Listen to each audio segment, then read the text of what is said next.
Gina, are you fully behind this, Gina?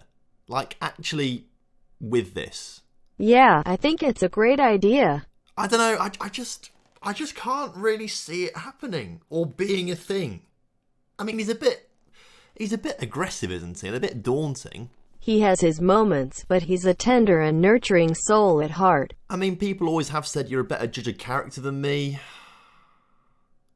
Are you sure this is the right thing? 100%. Alright. Andre? I'm happy for you to do it, man. I'm happy. But don't let me down, please. I think you might be on mute again, Andre, like you always are.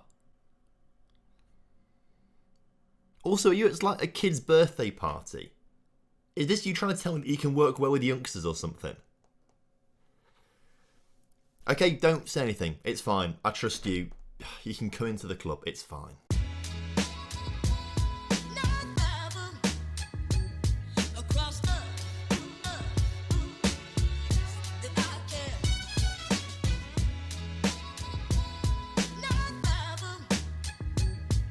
Hello and welcome back to the Wrexham Way, and welcome back to Andre. He's somehow managed to get himself a job as our head of youth development.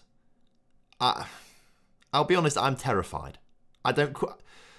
Oh dear me. He's actually pretty decent as a head of youth development, if I'm honest with you.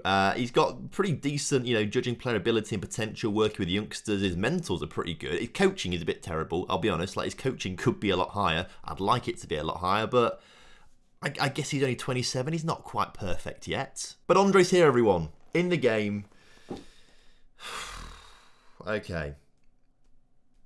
We'll see how it goes. I mean, I'm not quite sure what it's going to mean for our youth intakes because he is, fully knowledgeable of Belarus, nothing in England or Wales or the UK in general. So he might just have loads of Belarusian kids come through. I'm not quite sure how it's going to work, but we'll find out when the youth intake comes through in a few months' time. Anyway, welcome back. Hope you're all doing well and looking forward to today's episode. Thank you very much for all the support on yesterday's episode as well, the first one of this series. Massively appreciate that. Very, very kind of you all. And I will select a winner from the comment section for the giveaway. I'll do it in tomorrow's video just to give you guys a bit more time to comment on yesterday's video saying, Tom, please have a copy of FM22 and get your entry into that draw. But of course, it wouldn't hurt your chances if you do drop a like on today's video, subscribe to the channel if you're new around here, and of course leave a comment down below for the YouTube algorithm. So today we have the first game of the league season coming up against Yeovil Town. This is going to be a big game and hopefully a good win for us today. There have been a few things happening over pre-season, including one or two players joining the club, which we'll talk about in a moment's time. But before we do that, I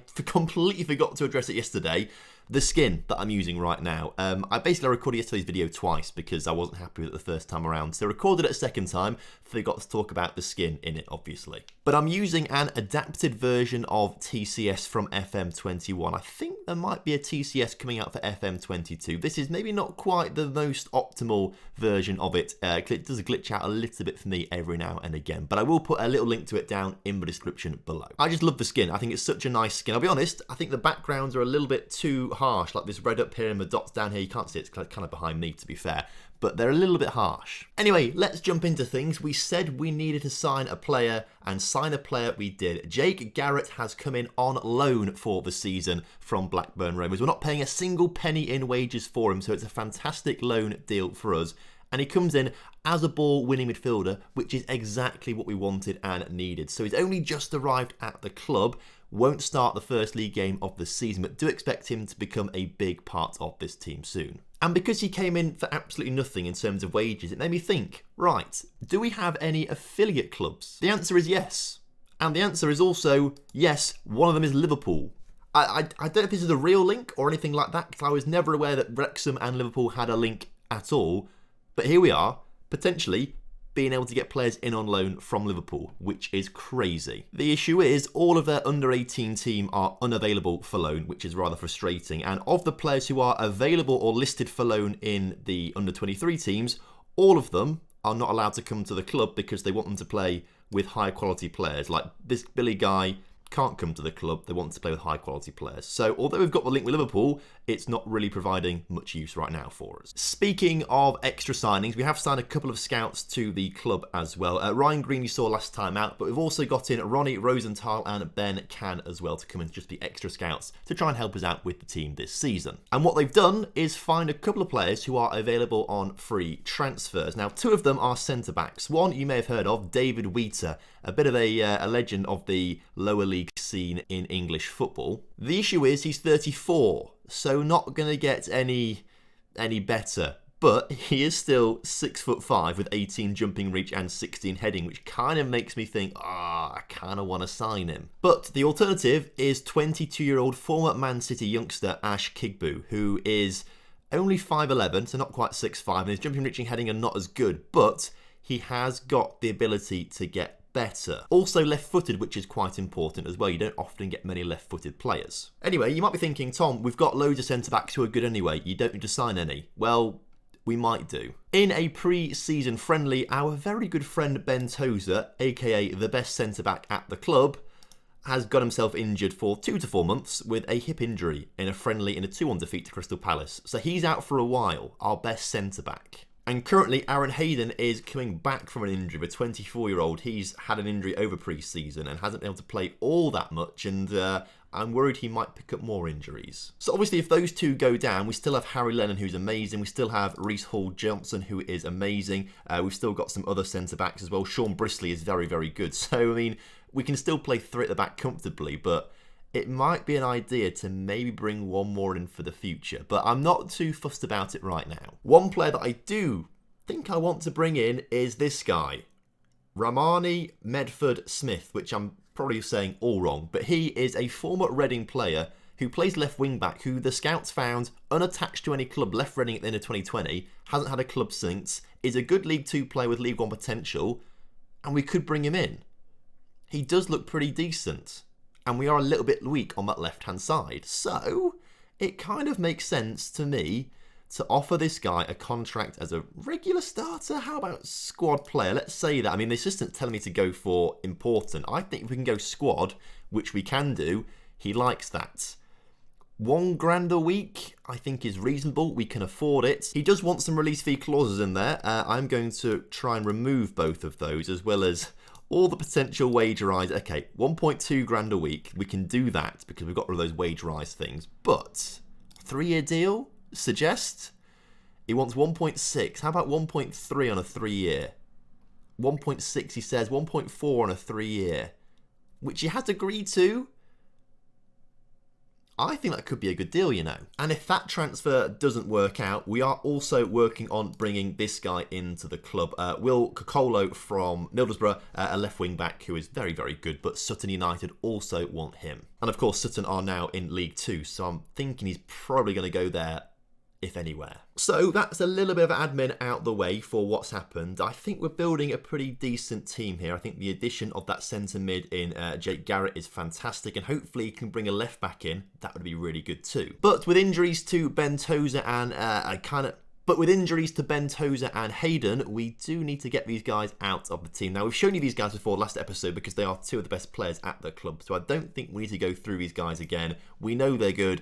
We know they're going to be a big miss. So instead, I'll replace them and introduce you to the rest of the team. Rob Langton is our goalkeeper. If anything, he actually probably could be replaced at some point. He's 31 years old, played at Wrexham for a good number of years, and is a pretty decent keeper. So I'm kind of happy with him for now. At the left centre-back position, we have Harry Lennon, a left-footed centre-back who joined Wrexham recently from Southend, who got relegated from League 2. So I believe he will be a pretty decent player to have. 6'2", decent pace, very good jumping reach. I think it's going to be a bit dangerous from set pieces. But then that makeshift back 3 is now going to be included with Hall-Johnson, who is a 26-year-old, more of a right back than a centre back, but he's going to play through the middle of the 3 today. Joined from a few years ago from Northampton, is a pretty decent player, good for this division, but I don't think is really one to carry us forward. Neither is Sean Brisley, a 31-year-old centre-back who's got no pace, basically. That's why we're not playing either of them, and it's why I'm kind of keen to bring in maybe the young guy in Ash, because he's got a bit of future. The wing-back roles, though, are pretty exciting.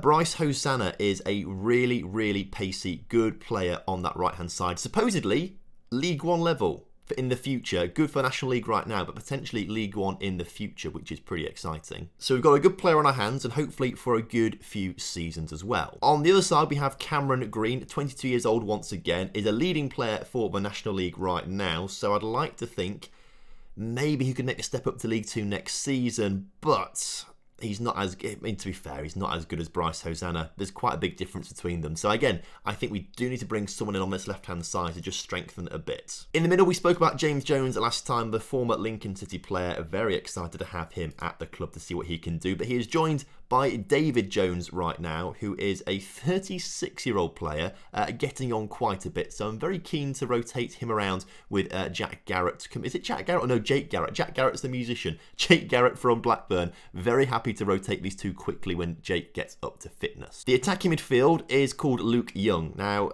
I'll be honest, the attacking midfield is maybe a little bit of a weak area for us, but this guy has played over 100 games for Wrexham, so he's Wrexham through and through. He's part of the Wrexham way, so we had to start him. The deep lying forward is Luke Mccalladen, which I think I'm saying correctly. He joined Wrexham this season from Morecambe. He's not had a very prolific goal scoring record anywhere he's gone, so I guess he's playing more as a winger according to his positional thing, but I'm going to play him as a deep lying forward, and hopefully he provides the assists for the main man. And the main man, of course, is Paul Mullen. We spoke about him extensively last episode. This guy's class, and I think he's going to do amazing stuff for us. So, with the team selected, we're getting ready for our first game of the season, and this should be exciting. I'm looking forward to this. I think we should be getting a good result here. I don't think Yeovil are that good. I think what's meant about Yeovil is they've come from like non-league team all the way up to the Championship, and then they've come all the way round circle again back to being a non-league team. And I'd like to think that we're going to put them to the sword today. The highlight speed's a little bit slow actually. I'll speed this up in a second as Paul Mullen, with his first shot on a highlight, puts it wide of the mark. I'd like to think that Paul Mullen is going to be the league's top scorer this season. I think he's going to be really quality for us. But in the meantime, Luke Young with a free kick. Nearly puts it top corner. That was a superb save from the keeper there before it goes off for a free kick, actually, for an offside in the middle of that. But that was a brilliant free kick, and by looks of things, we might have a pretty good set-piece specialist in Luke Young. Good to have him on the pitch. In the meantime, former Lincoln player James Jones, he has to run every single game. He's playing as our box-to-boxer, and because he's so good, I expect him to dominate and run this division. If he doesn't do that, then something is going wrong in my opinion, and something could be going wrong right now as come forward Yeovil, give us a bit of a scare. To be honest, I don't think I'd mind drawing this first game of the season if it means we keep a clean sheet. Like, 0-0 is not great for us because obviously we've got some great strikers, we need to score goals, but I think it's important to keep clean sheets first and foremost. Build out from the back. Obviously goals win you games, but defence wins you titles. And at half-time, I kind of want to say that, but also I want to say that's absolutely unacceptable. We need to be winning this game, and everyone seems motivated by it, which is, good enough for me. Hopefully we'll come out in the second half and spank them. It's a bit annoying, though. We've not really seen too much of this team so far. I guess they are still learning to play with each other for now. We played some pretty easy games over pre-season. The main challenge we had was, of course, the game against Crystal Palace, which we only lost 2-1, to be fair, so I think we have got a good team. On our day, we can play well, but I guess pre-season's a different beast mentally, isn't it, compared to... And that Crystal Palace team wasn't a first team either, I should add. They weren't playing all their best players. But that's a deep cross, which has been cleared only as far as Bryce Hosanna, the right wing-back, with so much pace to burn, puts it into the middle. Cleared, you hate to see it. Come on, we have this highlight still. Green this time, the other wing-back, getting down deep, cutting it back to James Jones, who's fouled. Looks like a penalty. Supposedly, David Jones is taking this. Not a chance. Paul Mullen on it, please. I don't know why David Jones is on these penalties. It has to be Paul Mullen taking this for hopefully his first of many goals this season. Come on, Paul. Step up. You love to see it. Scores. Fantastic effort from him. So the first goal of the Wrexham Way series is Paul Mullen. And maybe this is the Wrexham Way. Maybe we just win games by scoring penalties. It's a great effort from the keeper, to be fair. He does almost get there, but it's a perfect penalty from Paul Mullen. 1-0. Okay, so pretty happy with that. David Jones with the corner right now. Swings it into James Jones. The two Joneses in the middle combining there. I am very surprised that James Jones has put that in the back of the net because he must have been the smallest player in the area there. I don't remember him being very big, and he just manages to outleap I think the two other small players in the area who just happen to be marking him. Okay, this is a good second half. That team talk at halftime really got these boys going. And we've got ourselves a third in a matter of time. Wow. Liam Mccalladen this time getting the goal. You love to see it. Really well worked from a set piece. Again, they're all set pieces. If you count a penalty as a set, well, it is a set piece, a penalty, but we don't really have much choice around it. We just get given it, don't we, I suppose. But still, this came from a throw-in, which then got crossed into the middle, scored, corner, penalty. They're all set pieces. And so far, everyone is playing pretty well. But changes do need to be made because I want to see what some other players have got. First of all, Jake Garrett is going to come on for David Jones. We spoke about him earlier on, obviously the new signing. Maybe a bit harsh on David Jones after he got his assist, but I do think Jake Garrett is the man to take us forward this season. He has just got a goal, but I do want to take Liam off for Dior Angus, who is a striker, well, not a young striker, he's 27. He's older than me, so I don't know why I thought he was young, but still, had a pretty decent goal-scoring record at Barrow, as you can see up here. Hasn't really hit the ground running massively with Wrexham in his time at the club, as you can see, but I think could be a good finisher to come on off the bench. And then finally, Cameron Green on a 6.9, not having the best of games. He is going to be challenged all season by Jordan Davis. Now, Jordan Davis is more of an attacking player. Cameron Green more defensive, but they both can play at right or left wing back, I should say. So we're going to keep swapping these guys around and seeing who plays better. But with 20 minutes to go, they might not really get enough time to show themselves in the best light. So we might swap them around for future games and things like that. But I am pretty happy with how this is going right now. We're 3-0 up on the opening day of the season. It puts us top of the table as things stand.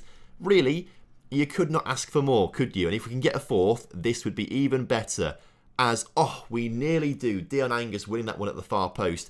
Putting it on target, the keeper just pushes it past the post. Another chance for us now with 90 seconds or so left to go in this game as Bryce Hosanna comes forward, swings for a cross, out for a throw.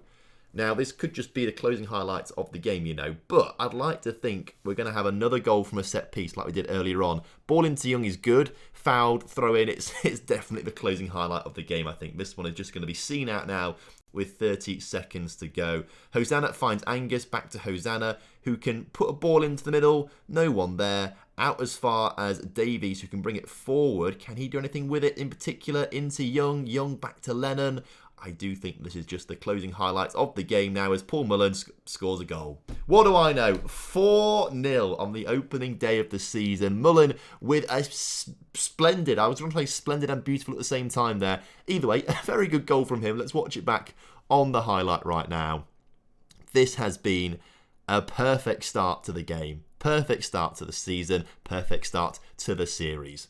We're going to win this thing. We're going to go all the way. And we're going to do it the Wrexham Way. And I've said Wrexham Way enough times now for me to justify it, I think, as the series title. So I'm going to put my outstretched arms, and nice work, everyone. Good stuff. So today we've done a lot of exploring the team, a lot of looking at the players in particular. We've actually spent nearly half an hour or so recording, so this will be quite a decent long episode, I feel. Hopefully, he's on the scout report still. Hopefully, Ramani is going to be joining us very soon, and then he would probably actually take that left wing back spot hands down every single time. Would be nice to maybe bring in one more centre mid for a little bit of cover, and also I'm kind of tempted to bring Ash in too, but I think we'll leave him for another few weeks on trial to see how good he actually looks. Next time out, though, we will be back for Stockport County. They are supposedly the only team in this division, according to the bookies, who are better than us. So I think we come back next time and we see how much better they actually are. Also, right after that is deadline day, although I don't anticipate us making many deals on deadline day or anything like that, but never say never. Anyway, thank you so much for watching today's episode. Hope you guys have enjoyed it. And of course, if you have done, make sure you do drop a like on the video for me, subscribe to the channel if you're around here, and leave a comment down below for the YouTube algorithm. Until next time, have a wonderful evening. I'll see you soon. Goodbye.